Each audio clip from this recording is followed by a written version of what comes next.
Hello there, I'm Mouldy, and today we're taking a look at another gift with purchase. I honestly get so excited recording these videos. It's not been too long since we took a look at the Ghost, which came out on September 28th, I think it was, a couple days ago now, and we did modify it so that we could get the light to stay on permanently, though it's finding to be a bit more awkward. It takes a few attempts to get the brick to fully stick down. Come on, any time now. Okay, it doesn't seem to want to work. We have a bit of trouble with this. I have added a bracket to one side. Oh, it's working. All right, I know this doesn't show up well on the camera unless I turn the lights off, in which case it looks really good. But today's video isn't about this Ghost. It's had its time in the spotlight, and as you really enjoyed it, I decided to go back and build another gift with purchase that I really wanted to build. And today we won't just be building it. You saw in the title, Mouldie-fying. What on earth is Mouldie-fying? Well, as Mouldy, I am the king of Mouldie-fying, and that is just building a set my way. Lego sets aren't just meant to be built, they're meant to be built, broken down, switched up, mocked out, and you've seen a ton of alternate builds on the channel. But what about building a set the way I would, switching out certain elements and of course add in some secret green bricks on the inside that you'll only know if you watch the entire video. Well, I guess I've shown off the green brick there, but usually I'm going to start leaving it to the end. So the first thing we're going to look at is the trees. Nothing wrong with the trees that Lego have in the set. In fact, I really love this big bushy element that they've stacked on top. It does make the trees really grow out. But on the pick and build recently, I've picked up, I'm going to leave this here so you can see the difference between Lego's trees and mine.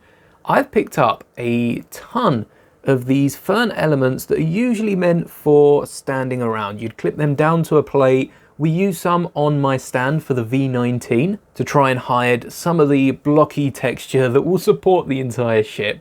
And by building a reddish brown stem out of the middle, I've been able to flip it upside down and use a bar to hold up a tree. But this is quite a simple tree design. I didn't want to do this for both of the trees. This is replacing this mini tree here, which goes on the far corner of the display. And I do think having the thinner stem rather than the bricks and the sloped brick up top does look a bit better for the Savanna, given how small a lot more of the shrubbery is. We'll get to scales in a second.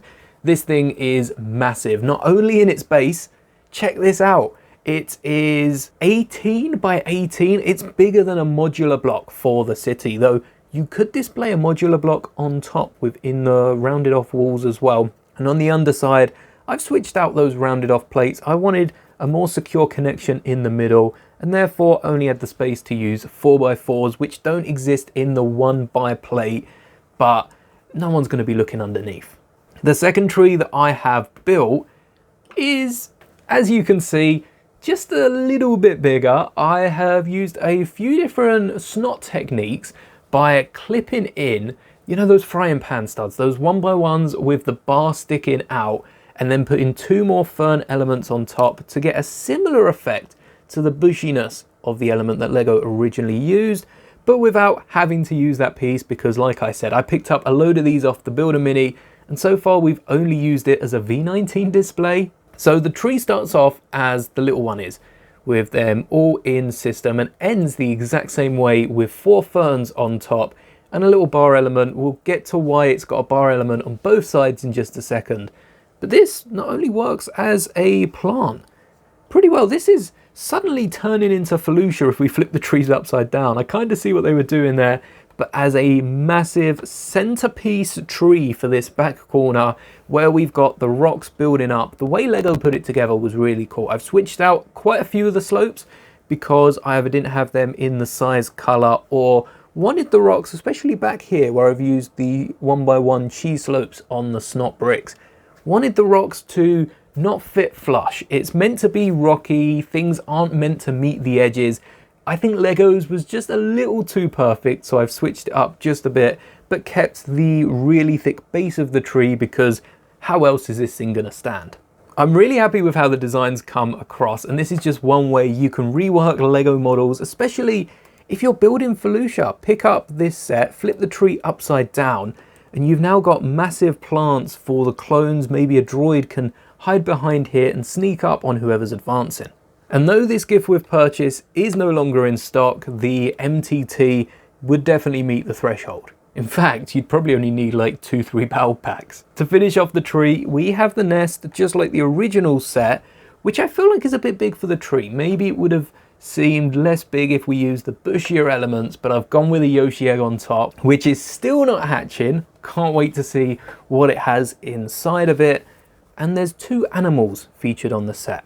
I'm not sure if I've mentioned it, this set is called the African Savanna. So you're expecting some African animals, and thanks to zoos, my mind straight away wanders to rhinos, elephants, giraffes, and maybe a giraffe would be a bit too tall, but elephants, rhinos, there's not a lot of space to fill.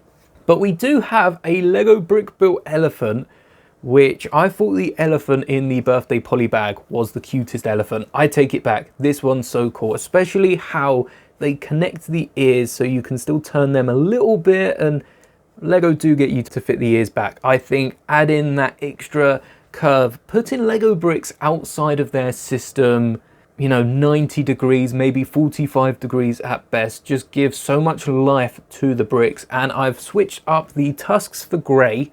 I've never really seen white tusks on an elephant. They usually are a bit greyed and worn, where they're probably not brushing every night.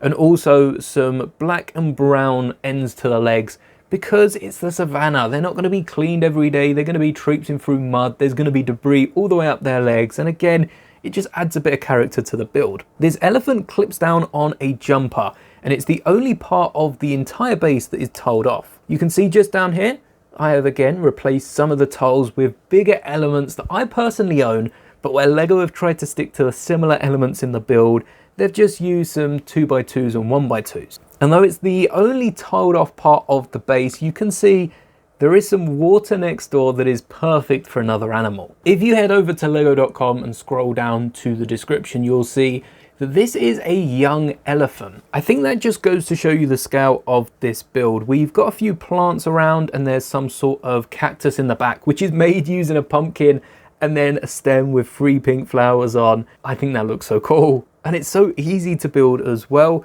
But this, I wouldn't exactly say this is minifigure scale. I feel like this is still, even with the young elephant, all right, maybe this is minifigure scale. And that tree, therefore, would end up being like 18, 20 foot tall. But I feel like it's a lot bigger. Maybe it's because I picture a fully grown elephant. Maybe that's where I'm getting confused. But a young elephant, it doesn't necessarily have to be a baby. It could just have not reached its prime yet. And alongside this young elephant, there is a marabou stork, which is what this creature is here. Again, storks are quite big creatures, so I feel like this stork could definitely be minifigure height, if not more. I still have our Green Goblin from when we looked at the latest Marvel magazine. You're going to want to check out that video. And the stork is just taller than the minifigure.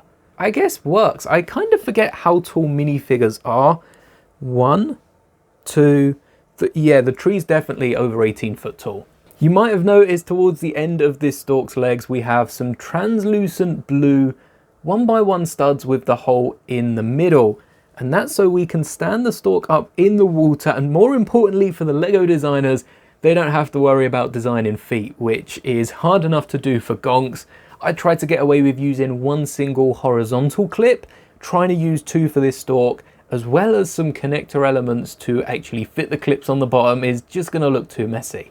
But it's got the pink belly, it's got the giant beak that sticks out and is how it's meant to fish. And all in all, this diorama is so cool. Like I said, there's one coming out later on this month, and it's a Starry Night-esque diorama.